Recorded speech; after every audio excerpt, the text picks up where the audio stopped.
और सामान वगैरह हॉस्टल में रख के मैं फिर आराम से जो है वो टोक्यो घूम सकूँगा। तो अपना बैग उठा लेता हूँ मैं अभी।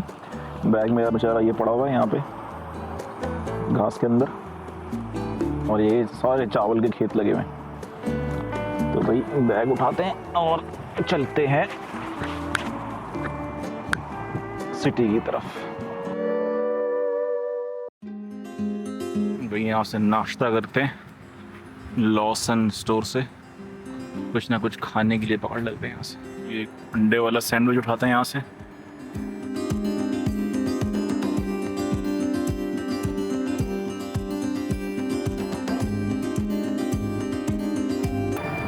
ओके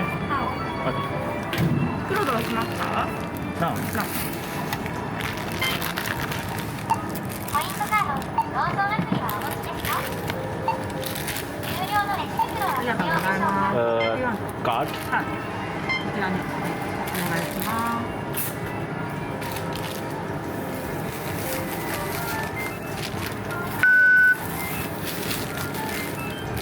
ありがとう。はい、ありがとうございます。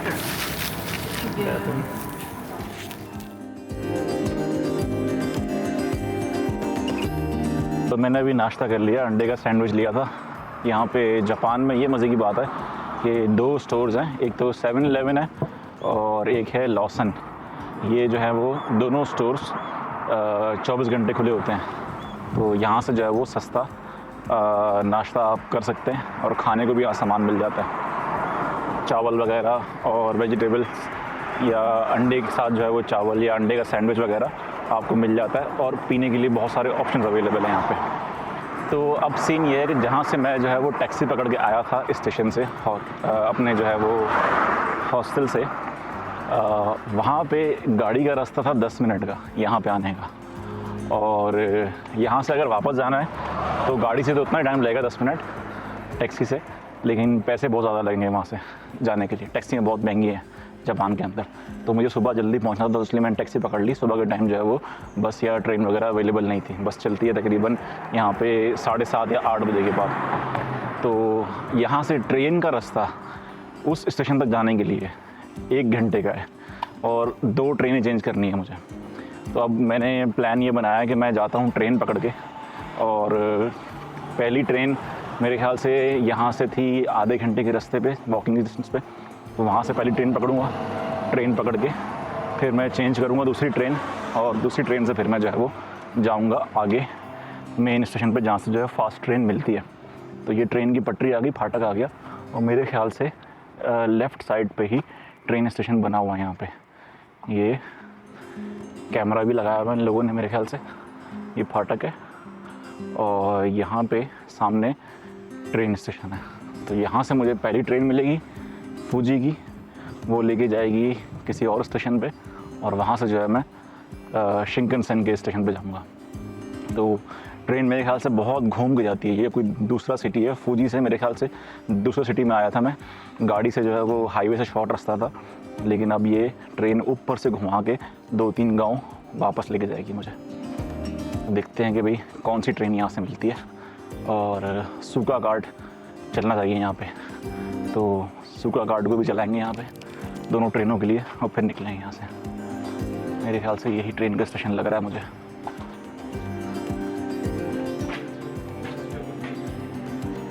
हेलो,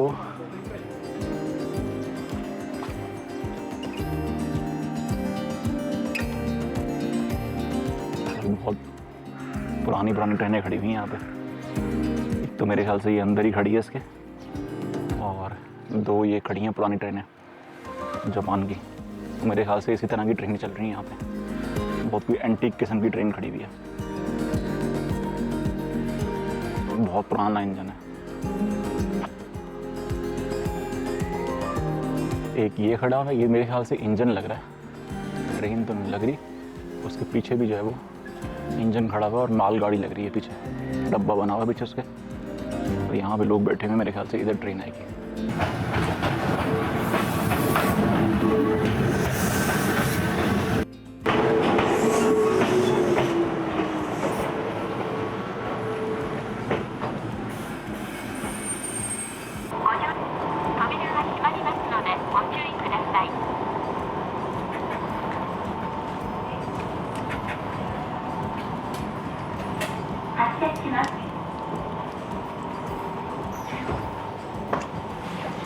पहली ट्रेन आ गई है, अंदर बैठ गया हूँ मैं इसके। मेरे ख्याल से 4 या 5 स्टॉप होंगे। और इस ट्रेन में सुखा कार्ड का सिस्टम तो नहीं था, क्योंकि ट्रेन स्टेशन पे कोई बंदा ही नहीं था और छोटा सा प्लेटफॉर्म था। तो ट्रेन के अंदर जैसे मैं बैठा हूँ तो ये पर्ची मशीन से जो है वो सब लोग निकाल रहे थे, तो एक पर्ची मैंने भी निकाल ली, हाथ में पकड़ लिया। शायद मेरे ख्याल से कोई बंदा आएगा पीछे और वो पैसे लेगा, या मेरे ख्याल से स्टेशन के ऊपर अगले उतर के ये पे करनी पड़ेगी। देखते हैं क्या सिस्टम है। हर ट्रेन के अंदर हर शहर में जो है ना, जापान में कोई ना कोई नया सिस्टम देखने को मिल रहा है।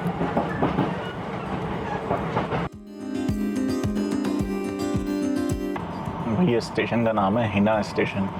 हिना तो हमारे जो है वो पाकिस्तान में जो है वो लड़कियों का नाम होता है हिना, या फिर मेहंदी को बोलते हैं हिना। तो ये है हिना स्टेशन। तो आगे इसके मेरे ख्याल से मुझे 2 और स्टॉप करने हैं। एक अगला स्टॉप आएगा गाकुनाहादारा स्टेशन और फिर आएगा होन योशीवारा स्टेशन। तो मेरे को उतरना है योशीवारा होंचो स्टेशन। तो योशीवारा होंचो स्टेशन पर उतर के मैं चेंज करूँगा, दूसरी जो है वो ट्रेन पकड़ूँगा और उसके मुझे करने हैं 8 स्टॉप। तकरीबन 24 मिनट की ट्रेन होगी अगली वाली। और फिर मैं पहुँचूँगा शिनफुजी स्टेशन, जहाँ मैं कल आया था फ्रॉम क्योटो। और ये ट्रेन इन लोगों ने बनाई है मेरे ख्याल से माउंट फूजी देखने के लिए और पूरा शहर घूमने के लिए। स्पेशल ट्रेन बनाई है इन लोगों ने, अच्छी ट्रेन लग रही है, साफ़ सुथरी, और सीटें भी बड़ी ज़बरदस्त लगी हुई हैं और पूरी विंडो है दोनों तरफ। और ये यहाँ से मेरे ख्याल से ये अभी मेरे ख्याल से ये घर वगैरह निकल जाए तो बड़ा ज़बरदस्त पीछे व्यू आता है माउंटेन का। अभी माउंटेन जो है वो छुपा हुआ है पूरा बादलों के अंदर। तो सिर्फ और सिर्फ पहाड़ देखने के लिए, एंजॉय करने के लिए इन लोगों ने ये जगह बनाई है।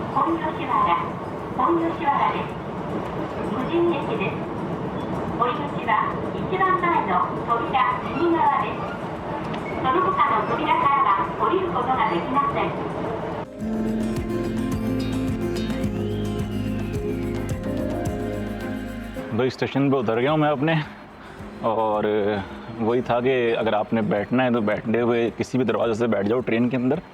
उतरने के लिए जो है ना वो फ्रंट पे जाके ट्रेन का ड्राइवर जो है वो ट्रेन रोकता है, पीछे आता है निकल के और पैसे कलेक्ट करता है और फिर लोगों को बाहर निकालता है। तो मेरे ख्याल से 220 येन मैंने दिए हैं और बड़ा ही अजीब फ़नी सीन हो गया था वहाँ पे। वो मुझे कह रहा था 220, मैं उसको 100 का नोट निकाल के दे रहा था। तो मुझे लगा वो 1000 रुपये का नोट था, लेकिन लाल कलर का नोट था 100 रुपये का। तो वो मुझे बोले जा रहा है, मैं उसको दे रहा हूँ, तो वो मेरी शक्ल देख रहा है, मैं उसकी शक्ल देख रहा हूँ उसकी। तो बड़ा ऑकवर्ड सीन हो गया था। पीछे ट्रेन वाले लोग भी देख रहे हैं बैठ के चल क्या रहा है। फिर मैंने वॉलेट निकाल के सिक्के सारे अपने हाथ में रखे, उसको बोला कि भी जो लेना ले ले इसके अंदर से। तो आराम से फिर उसने जो है वो 100 के सिक्के निकाल के 220 कर दिया और 100 का नोट। फिर मुझे ट्रेन से उतर के पता लगा यार ये तो 100 का नोट था, ये तो गलती मेरी थी। मैं समझ रहा था कि भाई उसको समझ में नहीं आ रहा। तो लेकिन चलो ये तो होता है नए देश में जो ना, ये इस तरह की चीज़ें होती रहती हैं। अब मैं देख रहा हूँ कि दूसरी ट्रेन कहाँ से पकड़नी है। एक तो ये जापान के अंदर यार बड़ा अजीब और गरीब सिस्टम है कि अगर आपने एक जगह से दूसरी जगह पर जाना है, नॉर्मली जो है वो एक जगह से दूसरी जगह पे आप ट्रैवल करते हो तो पूरा रूट आपको मिलता है और आप पूरे रूट के जो है वो पैसे एक साथ देते हो या टिकट लेते हो। अब यहाँ पे ये है कि एक ट्रेन चेंज करो, वहाँ से उतरो, उतर के 10 मिनट दूसरी जगह जाओ, वहाँ से ट्रेन पकड़ो, और हर ट्रेन के अलग अलग पैसे। मतलब आप स्टेशन से निकल रहे हो तो वहाँ पैसे दो, दूसरी जगह जाके दोबारा अपना कार्ड रखो, दोबारा पैसे दो, तीसरी जगह जाके दोबारा कार्ड रख के दोबारा पैसे दो। तो बड़ा अजीब व गरीब सिस्टम है यहाँ पे जापान के अंदर ट्रेन का। पूरे मेरे ख्याल से बाकी जितनी भी जगहों पे मैं गया हूँ वहाँ पे हर चीज़ कनेक्टेड होती है। इवन के बस का टिकट भी इंक्लूड होता है या फिर डे पास होता है। अब यहाँ पे ये सिस्टम है कि ये सिर्फ टूरिस्ट के लिए नहीं, बाकी लोगों के लिए भी इन लोगों ने सिस्टम बनाया हुआ है कि भाई जहाँ भी बैठो, जिस बस में बैठ रहे हो, जिस ट्रेन में बैठ रहे हो, जिस स्टेशन पर जा रहे हो, तो हर जगह पैसे दे के और उतरते भी पैसे दे दो। तो बड़ा अजीब सिस्टम है जापान के अंदर। ये ना बंदे को घुमा देता है। अच्छा खासा नया बंदा यहाँ पे आके घूम जाता है ट्रेनों के चक्कर में कि 3 ट्रेन चेंज करके उसने अगर एक जगह पे जाना है दूसरी जगह पे जाने के लिए तो उसकी ऐसी तैसी हो जाती है। तो अब मेरे ख्याल से दूसरी ट्रेन आएगी। ऑलमोस्ट मैं पहुँच गया हूँ उसी जगह पे जहाँ से मेरे को दूसरी ट्रेन मिलनी है। अब ये भी हो सकता है मैं गलत जा रहा हूँ या मैं आगे निकल गया। हाँ, आई थिंक मैं आगे निकल गया, वापस चलता हूँ। ये दो बंदे पीछे जा रहे हैं, इनसे मैंने रास्ता पूछा था, इन बेचारों को जो है इंग्लिश बिल्कुल भी नहीं आती थी, तो मैं गलत जा रहा था, तो देख के हंस रहे थे कि कहाँ जा रहा है। चलो वापस जाके मेरे ख्याल से ये थी ऑरेंज लाइन थी ये, तो ब्लू वाली लाइन पकड़नी है मुझे। ब्लू लाइन पकड़ के 8 स्टॉप जाना है। अब तो टाइम तो निकल गया अगली वाली का, 2 मिनट का चेंज था, 5 मिनट तो मैं इधर गली में घूमने में लगा दिया मैंने यहाँ पे। अब दोबारा स्टेशन ढूंढ के जो है वो सही जगह पे जाता हूँ। पता नहीं इस तरफ था या इस तरफ था, इस तरफ चलते हैं। हाँ सही आ रहा है। यहाँ पे जापान के अंदर यही मसला भी है कि गूगल मैप जो है ना वो सही से काम नहीं करता। थोड़ी देर किसी डायरेक्शन में चलो तो फिर पता लगता है कि भाई बंदा सही जा रहा है या गलत जा रहा है। सब चीज़ें ठीक हैं इन लोगों की, जापानियों की, बस ये ट्रेन का सिस्टम जो है ना इनका ये सही नहीं है, इनको ये ठीक करना पड़ेगा, फिर ये लोग परफेक्ट हो जाएंगे। सफाई नेक्स्ट लेवल है यहाँ पे, इतनी सफाई है कि यू कैन नॉट इमेजिन। जहाँ भी चले जाओ, छोटे से छोटे गांव के अंदर भी चले जाओ, सफाई जो है ना वो नेक्स्ट लेवल है। कहीं पे भी जो है ना छोटा सा भी कचरा कहीं नहीं फेंका हुआ इन लोगों ने, और कहीं पर डस्टबिन भी नहीं पड़ा हुआ। यहाँ पे डस्टबिन ढूंढने के लिए आप जो है वो पूरा जापान घूम लोगे, आपको डस्टबिन नहीं मिलेगा यहाँ पे। डस्टबिन का ये सीन है कि अपने बैग में रखो कचरा और घर जाके अपने डस्टबिन में फेंको, और कचरे वाला आता है शाम को, उसको दो कचरा। डस्टबिन का कोई सिस्टम ही नहीं है यहाँ पे।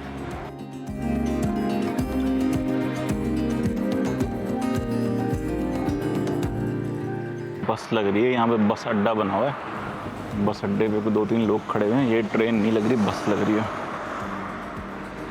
22 मिनट पे आ रही है और अभी हो रहे हैं 10-11, तो 9 मिनट में आ जाएगी ये। उसके ऊपर गूगल पे दिखा रहा था ट्रेन बनी हुई थी, मुझे लगा कि ट्रेन होगी, लेकिन ये बस दिखा रहा है। अब ये बस में बैठ के जाएंगे यहाँ से। भाई ये सुजुकी जुमनी का नया वाला मॉडल सेरा, बड़ा क्लास का मॉडल है ये, बहुत प्यारी गाड़ी है। ये फ्रंट से मॉडल ऐसा लगता है कि क्या कहते हैं, जी वैगन की फील आती है फ्रंट से इसकी। छोटी गाड़ी है बहुत। आई थिंक 2022 का या मेरे ख्याल से 23 का मॉडल है ये। प्यारी गाड़ी है लेकिन बहुत। इस तरह जर्मनी में मेरे ख्याल से हमारे भी जो है वो कचरे के दिन होते हैं। एक दिन जो है वो प्लास्टिक वाला होता है, एक दिन गत्ते वाला आता है, एक दिन जो है वो नॉर्मल कचरे वाला, और एक दिन बायो कचरे वाला आता है। तो मेरे ख्याल से इन लोगों का आज जो है ये प्लास्टिक वाला दिन है। तो लोगों ने जो है वो कचरा बाहर निकाल के रखा हुआ है, और कचरे को भी प्रोटेक्ट करा हुआ है।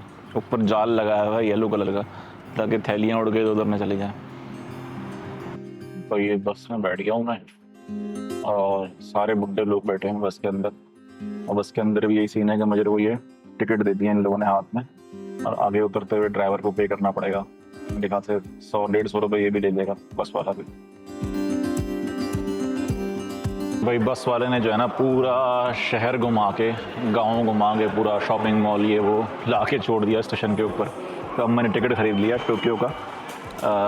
टोक्यो में एक जगह है शिन योकोहामा, जो फास्ट ट्रैक का स्टेशन है, वहाँ से मैं जाऊँगा शिन योकोहामा। तो अब चलते हैं फास्ट ट्रेन पे। मेरे ख्याल से यहाँ से टिकट डालना पड़ेगा।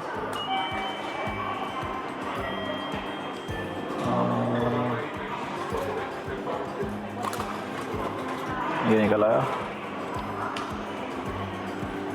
और टिकट जो है वो पंच हो गया, उसके ऊपर डेट आ गई है। अब हमें जाना है प्लेटफॉर्म नंबर 1 पे। प्लेटफॉर्म नंबर 1 है, ये रहा।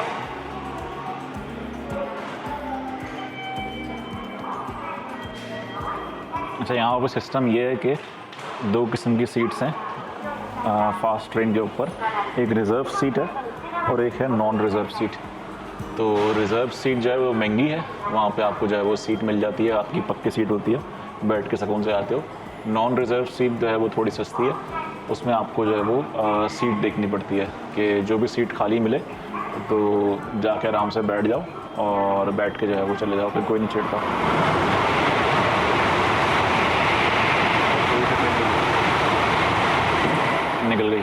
Fast train. तो नॉन रिज़र्व सीट के जो है वो डब्बे भी यहाँ पे जो है ना वो अलग अलग लिखे हुए हैं इन लोगों ने। यहाँ टिकट के ऊपर तो मेंशन नहीं है, लेकिन मेरे ख्याल से वहाँ पे लिखा होगा ऊपर, ये लिखा हुआ है कोडामा टोक्यो। नॉन रिज़र्व मेरे ख्याल से है 1 से 6 और 5, 1 से 6, 15 और 16।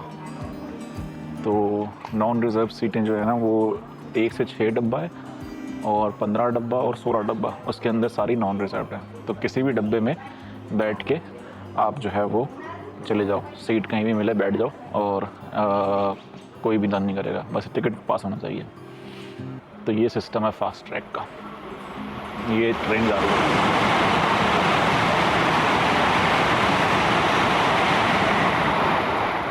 भाई फास्ट ट्रेन के यहाँ शशके हैं, कैसा क्रॉस मारा है फास्ट ट्रेन ने।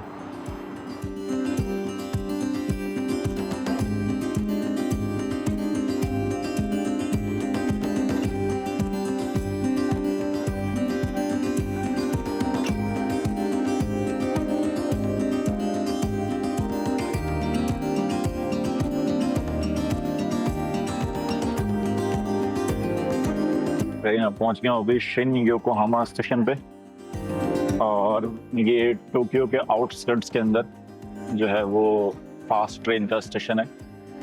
और अब मुझे जाना है यहाँ से काचिगावा स्टेशन।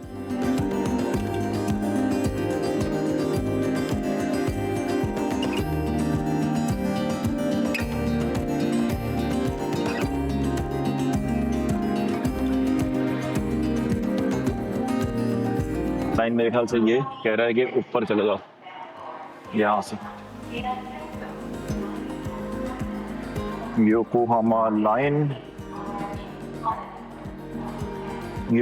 लाइन लेनी है यहाँ से मेरे ख्याल से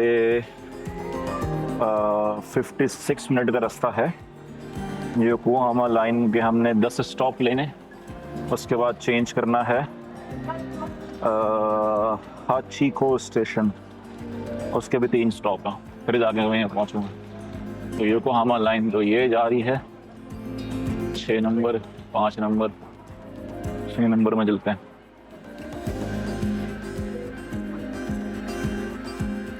यहाँ पे लेकिन कोई पंच करने का सिस्टम नहीं है योकोहामा लाइन का, ये समझ से बाहर है। सूखा कार्ड चल जाएगा, सूखा हर जगह चल जाता है, नहीं चला तो फिर पैसे दे देंगे, नहीं तो फिर कार्ड चल जाएगा, कुछ ना कुछ चल जाएगा यहाँ पे। अब ये मेरे ख्याल से अजीबोगरीब सिस्टम बन गया यहाँ पे। मेट्रो की लाइन लग रही है, लेकिन मेट्रो अंडरग्राउंड होता है, ये तो बाहर वाला ग्राउंड है, अंडरग्राउंड तो नहीं है। खत्म हो गया आगे।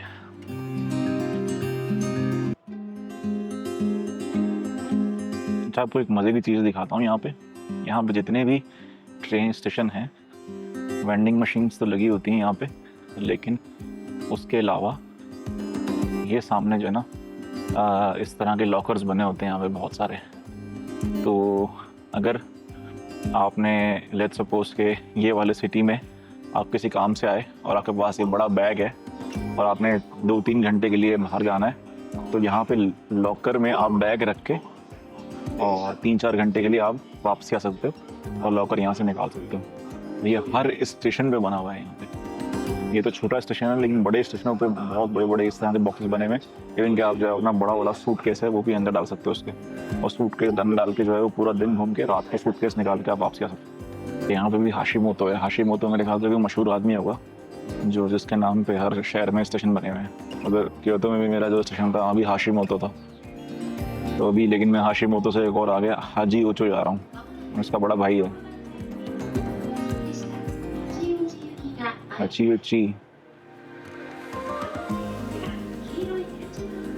12:07 हो रहे हैं, पहले आ गई है योकोहामा लाइन।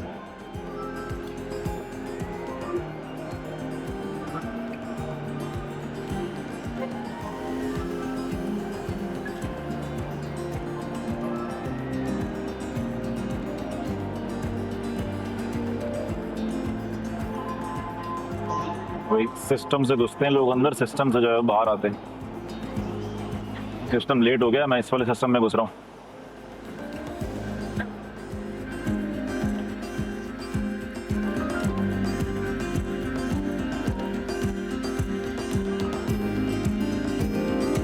भाई मैं पहुंच गया हूँ जापान के शहर टोक्यो के अंदर, और टोक्यो में मैं आप लोगों को अपने दोस्त से मिलाता हूँ।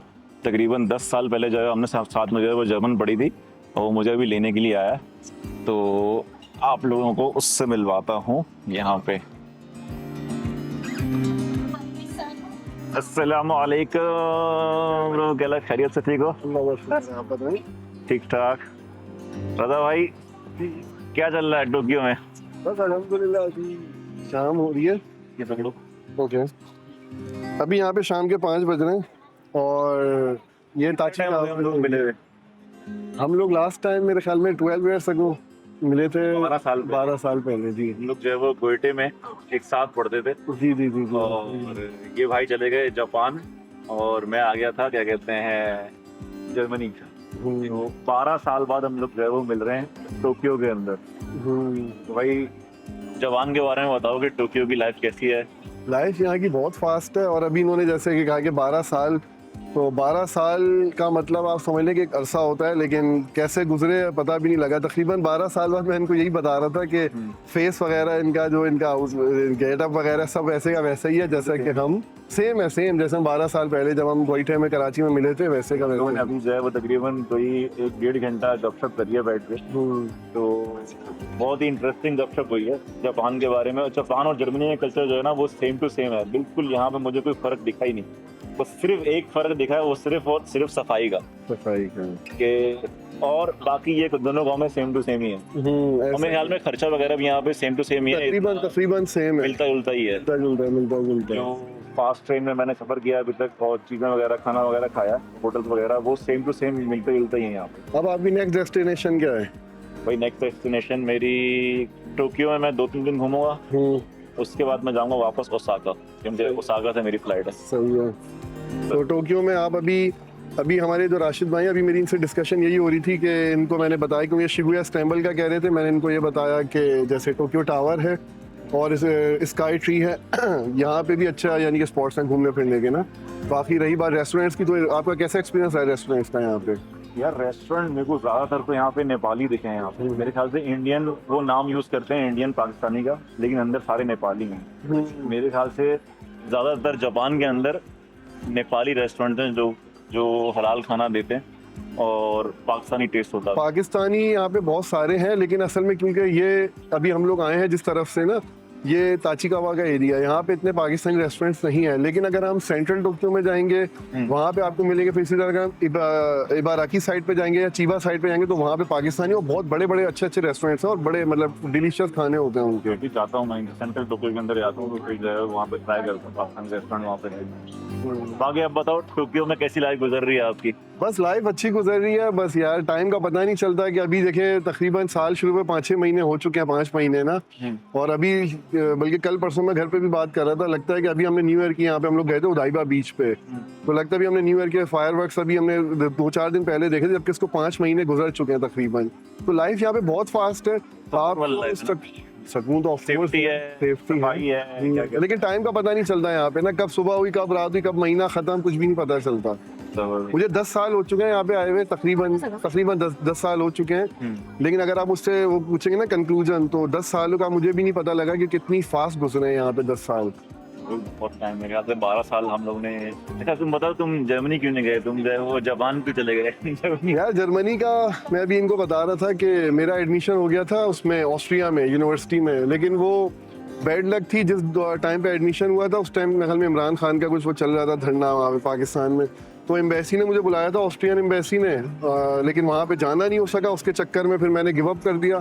फिर मैंने जर्मनी का सोचा लेकिन फिर टाइम ही नहीं मिला, फिर मैं जापान का फाइनली लैंग्वेज सीखा। जर्मन इसको बहुत अच्छी आती है, इसमें जर्मन का जो A2 लेवल किया हुआ है और मैंने भी जर्मन चेक करी है इसकी, ये भी जर्मन भूला नहीं है अभी तक। नहीं, जर्मन नहीं, नहीं, नहीं, मुझे बहुत मेरी खराब हो गई है क्योंकि मेरा कोई टच में नहीं है अभी जर्मन स्पीकिंग, लेकिन जब मैं यहाँ पे नया नया आया था तो मेरी बहुत अच्छी थी जर्मन। मैंने आसवाई किया हुआ है गोइथे से 2012 शायद 13 में। और 13 में हम लोगों ने करा था। हाँ, तो आसवाई मैंने किया था उस टाइम, मेरे पास सर्टिफिकेट भी पड़ा हुआ है। मतलब हम लोग मेरे ख्याल से सेम क्लास में थे, 8 में B1 में दूसरी क्लास में।